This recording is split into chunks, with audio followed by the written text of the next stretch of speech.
요한 3서 1장 1절에서 15절 말씀입니다.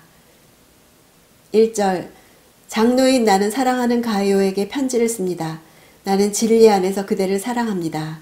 요한 3서는 신약 성경 내의 유일한 빌레몬서와 더불어 개인적인 편지입니다. 2절 사랑하는 가이오 나는 그대의 영혼이 잘됨 같이 그대의 모든 일이 잘되고 강건하기를 빕니다. 잘되다는 단어는 두 번 다 수동태로 쓰여서 잘되게 하시는 분이 하나님임을 나타냅니다. 영혼과 모든 일과 육체가 잘되고 강건한 것이 모두 하나님의 주권 아래 놓여 있다는 사실을 말하는 것이죠. 영혼과 육체는 분리될 수 없습니다.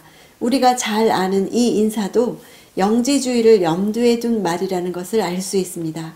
당시 영지주의자들은 영과 육을 분리하는 이원론에 빠져서 영혼만 잘되고 육체는 어떻게 되든 상관없다고 주장했습니다. 하나님은 영과 육에 온전한 복을 주시는 분이십니다. 3절 형제들이 내게 와서 그대가 진리 안에서 행한다고 하며 그대의 진실함에 대해 소식을 전해줄 때 나는 무척 기뻤습니다. 형제들이라고 복수형을 쓴 것으로 보아서 가이오가 진리 안에서 바르게 신앙생활을 하고 있다는 것을 증거한 형제들이 여러 명이었음을 나타내고 현재 분사형으로 쓴 것은 그런 증거는 단 한 번뿐이 아니고 여러 번에 걸쳐서 계속되는 일이었음을 보여줍니다. 진리라는 단어는 전체 15절밖에 되지 않은 본서에서 6번이나 사용되었습니다. 이것은 가이오의 바른 신앙을 강조하기 위해서 사용되었을 뿐만 아니라 요한 일행을 접대하지 않았던 디오드레베가 옳지 않음을 상대적으로 부각시키기 위해 사용된 것이기도 합니다. 옳은 것을 분별해내는 기준도 예수 그리스도의 진리고 옳지 않은 것을 분별해내는 기준도 진리입니다. 여기서 진리는 바로 하나님의 말씀이죠. 7절 그들은 그리스도의 이름을 위해 나아갔으며 이방 사람으로부터 아무것도 받은 것이 없습니다. 가이오가 순회 전도자들을 환대할 이유에 대해서 두 가지로 말하고 있습니다. 그들이 그리스도의 이름을 위해 나아갔기 때문입니다. 그들은 예수의 이름을 전파하기 위해 안전한 교회를 떠나서 위험을 무릅쓰고 나갔지요. 또 그들은 이방인 선교를 위해 힘쓰면서 이방인들에게서 생계를 구하지 않았기 때문입니다. 11절 사랑하는 사람이여 악한 것을 본받지 말고 선한 것을 본받으십시오. 선을 행하는 사람은 하나님께 속해 있으나 악을 행하는 사람은 하나님을 보지 못했습니다. 선한 일은 악한 일을 떠날 때 가능한 일이므로 악한 일을 떠나는 것이 선한 일을 행하는 것보다 더 시급히 선행되어야 합니다. 악을 행하는 자는 하나님을 보지 못한다는 것은 영지주의자들을 염두에 둔 말입니다.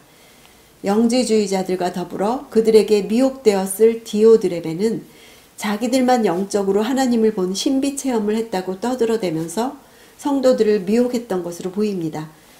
그러나 진리를 왜곡하며 하나님을 대적하는 악을 거리끼지 않는 그들에 대해서 요한은 그들이 결코 하나님을 본 자들이 아님을 하나님을 본 적이 단 한 번도 없음을 말하고 있습니다. 여기서 하나님을 본다는 것은 영적으로 하나님을 만나는 체험에 대한 것, 즉 인격적인 관계를 의미하죠. 15절 그대에게 평강이 있기를 빕니다. 친구들이 그대에게 안부를 전합니다. 친구들 각 사람에게 안부를 전해주십시오. 평강에 해당하는 에이레네는 구약 히브리어 샬롬을 번역한 단어이면서 동시에 광야를 뜻하는 에레모스와 동일한 어근에서 나온 단어입니다. 당시 유대인으로서 구약에 능통했으며 에베소란 헬라 문화권에서 목회하고 있었던 요한은 이 두 가지 의미를 동시에 염두에 두고 이런 축도를 했을 것입니다. 히브리어 샬롬은 1차적으로 배상하다라는 의미가 있어서 채무자가 채권자에게 빚을 갚음으로 채무자의 굴레에서 벗어나 안전하다는 의미를 지닙니다. 이는 특히 성경에서 하나님과의 관계에서 사용되어서 하나님과의 관계가 빚을 청산함으로 바로 회복됨으로 인해 이루어지는 마음의 평화와 영적 안전함을 나타내는 데 사용되었습니다.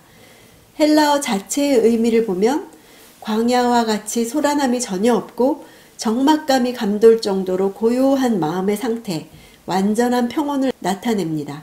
물론 이 평온이란 하나님과 막힌 담이 허물어진 가운데 하나님의 은혜가 마음을 점령하는 조건에서 이루어지는 상태지요.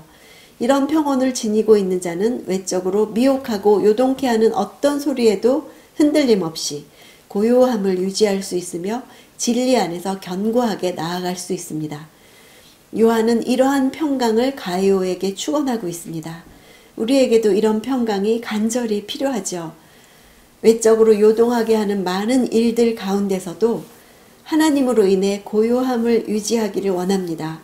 친구들 각 사람에게 안부를 전해달라고 부탁하는 것은 디오드레베와 같이 이단을 쫓고 형제들을 핍박하는 사람들이 악영향을 미치는 교회의 상황에서는 더더욱 서로가 서로를 위로하고 단 한 사람이라도 더 이상 잘못된 가르침에 빠지지 않도록 돌아보고 격려하는 안부가 반드시 필요했기 때문입니다. 우리도 이렇게 만나지 못하는 시간 동안에 돌봄이 필요한 사람들이 분명히 있을 텐데 한 영혼이라도 실족하지 않기를 간절히 바라며 기도합니다.